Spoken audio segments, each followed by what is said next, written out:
নমস্কার সবাইকে, আবার একটা নতুন ভিডিওতে সবাইকে স্বাগত জানাই। আজ আর কাল দুদিনই পড়েছে গণেশ পুজো, আর যারা বাড়িতে পুজো করছেন অবশ্যই এভাবে একবার মোদক বানিয়ে দেখতে পারেন। 10 মিনিটে তৈরি হয়ে যায় এই মোদকগুলো, দেখতে যতটা সুন্দর খেতেও সুস্বাদু। একদম ঘরে থাকা কিছু জিনিসেই তৈরি হয়। চলুন শুরু করি আজকের ভিডিও। তো এখানে মোদক তৈরির জন্য সবার প্রথমে গ্যাসের ফ্লেমে একটা কড়াইতে নিয়ে নেব বেশ উঁচু করে 1 টেবিল চামচ পরিমাণে ঘি।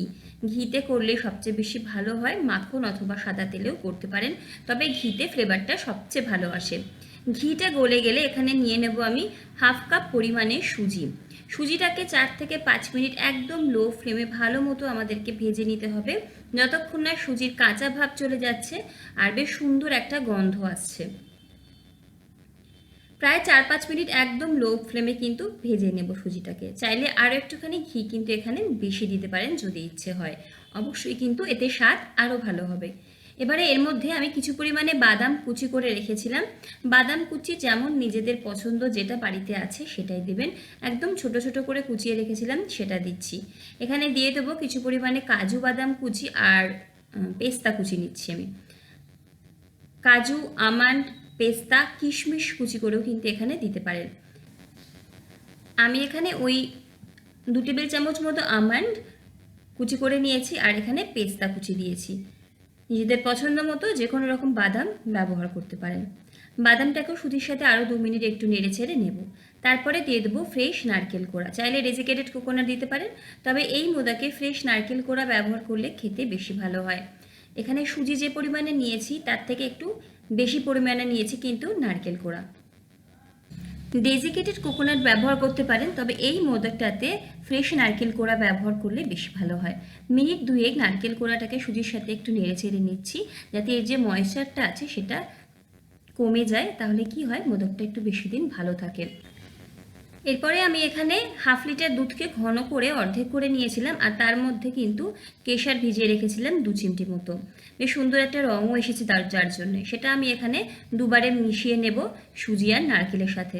অল্প অল্প করে দেবো যাতে সুজিটা খুব বেশি নরম না হয়ে যায়, সমস্ত কিছু যেন একটুখানি ভালো মতো মিশে যায়, সেই হিসাবেই কিন্তু আমাদের দুধটা এখানে ব্যবহার করতে হবে। তো প্রথমে আমি অর্ধেকটা দিলাম এবং বাকি অর্ধেকটা এখানে দিয়ে দিচ্ছি। 1/2 লিটার দুধ ঘন করে আমি অর্ধেক করে নিয়েছিলাম। যদি 2 কাপ দুধ নিই, ঘন করে 1 কাপ করে নিতে হবে। তার মধ্যে আমি 2 চিমটি কেশর ভিজিয়ে রেখেছিলাম, চাইলে কিন্তু ফুড কালার ব্যবহার করতে পারেন। ভালো মতো সমস্ত কিছুকে দেখুন মিশিয়ে নিয়েছি। এভাবে অল্প অল্প করে দুধটা মেশালে কি হয়, সুজিটা কিন্তু খুব বেশি নরম হয়ে যায় না। সমস্ত কিছু ভালো মতো মিশে গেছে। এবারে এখানে দিয়ে দেবো চিনি। চাইলে আপনারা এখানে গুড় ব্যবহার করতে পারেন, আখের গুড় গ্রেট করে নিয়ে ব্যবহার করতে পারেন, বা এখন বাজারে গুঁড়ো করা গুঁড়ো পাওয়া যায়, যে গুড়ের পাউডার, সেটাও দিতে পারেন। আমি এখানে দিচ্ছি চিনি। আমি 1/2 কাপ পরিমাণে চিনি দিচ্ছি। চিনিটা নিজেদের স্বাদ অনুযায়ী কমিয়ে বাড়িয়ে নিতে পারেন, যেমন পছন্দ নিজেদের।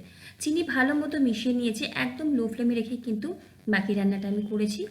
আর সবশেষে এখানে দিয়ে দেবো এলাচের গুঁড়ো 1/4 চা চামচ পরিমাণে, আর দিয়ে দেবো এখানে ঘি 1 চা চামচ পরিমাণে।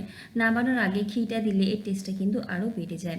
সমস্ত কিছুকে ভালো মতো মিশিয়ে নিলেই কিন্তু তৈরি হয়ে যাবে মোদক বানানোর জন্য আমাদের এই মিশ্রণটা। এবারে মিশ্রণটাকে আমি প্লেটের মধ্যে নামিয়ে নিচ্ছি। এর থেকে বেশি কিন্তু আর ট্রাই করছি না। দেখেই বুঝতে পারছেন মিশ্রণটা কিন্তু একদম রেডি মোদক তৈরির জন্য। এবারে মিশ্রণটাকে নামিয়ে নিয়ে একটু উষ্ণ করে নেব।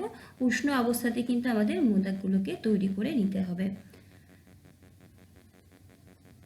মোদক তৈরির জন্য আমি এরকম মোল্ড ব্যবহার করছি। আমার কাছে এরকম মোল্ড আছে, সেটাতেই করছি। অল্প একটু ঘি লাগিয়ে নিচ্ছি। এখন অনেক ছোট ছোট মোল্ড পাওয়া যায়, যদি ছোট ছোট তৈরি করতে চান সেরকম ছোট মোল্ড কিনে নিতে পারেন। আমি যে সাইজের মোদকগুলো বানাবো সাইজটা একটু বড়ই হবে। তো 3টে জায়গাতেই কিন্তু একটু করে ঘি মাখিয়ে নিয়ে এভাবে আমি আবারও কিন্তু মোল্ডটাকে বন্ধ করে দিচ্ছি। হাতে মিশ্রণটাকে নেব এবং ভালো মতো চেপে চেপে কিন্তু এই মোল্ডের ভেতরে ঢুকিয়ে দেবো, যাতে শেপটা ভালো মতো ঠিকঠাক আসে। ভালো মতো চেপে চেপে যদি এই কাজটা না করা হয়, হালকা প্রেশার দিয়ে করতে হবে, তাহলে কিন্তু শেপটা ঠিকঠাক আসবে না। তো ভালো মতো হয়ে গেছে, এখানে একটা মোদক তৈরি। এবারে মোল্ডটাকে কিন্তু খুলে নেব। তো এখানে কিন্তু একটা মোদক আমাদের রেডি হয়ে গেছে। দেখুন বেশ কিউট লাগে দেখতে। মোদকগুলো দেখতে কিন্তু সত্যি খুব ভালো লাগে। যারা গণেশ চতুর্থীতে নিয়মিত মোদক বানান তাদেরকে দেখানোর কিছুই নেই, তবে যারা নতুন তাদের জন্য আজকের আমার এই ভিডিও। তো এইভাবে বাকি মোদকগুলো তৈরি করে নেব। যদি মোল্ড না থাকে, ইচ্ছা হয় হাতে বানাতে, তাহলে কিন্তু হাতেও মোদক তৈরি করে নিতে পারেন। ছোট ছোট দাগগুলো দেওয়ার সময় চামচ বা টুথপিক দিয়ে গায়ে দাগগুলো দিয়ে নিতে পারেন, হাত দিয়ে শেপ দিয়ে নিতে পারেন। আমি প্রত্যেকটা মোদক একই রকমভাবে তৈরি করে নিয়েছি। ভিডিওগুলো ভালো লাগলে লাইক, কমেন্ট, শেয়ার, সাবস্ক্রাইব করে পাশে থাকবেন। খারাপ লাগলে অবশ্যই ডিসলাইক করবেন। আজকে অবধি দেখা হচ্ছে পরের ভিডিওতে অন্য কোনো ভিডিও নিয়ে। সকলে ভালো থাকুন, সুস্থ থাকুন, হাসি খুশি থাকুন। ধন্যবাদ।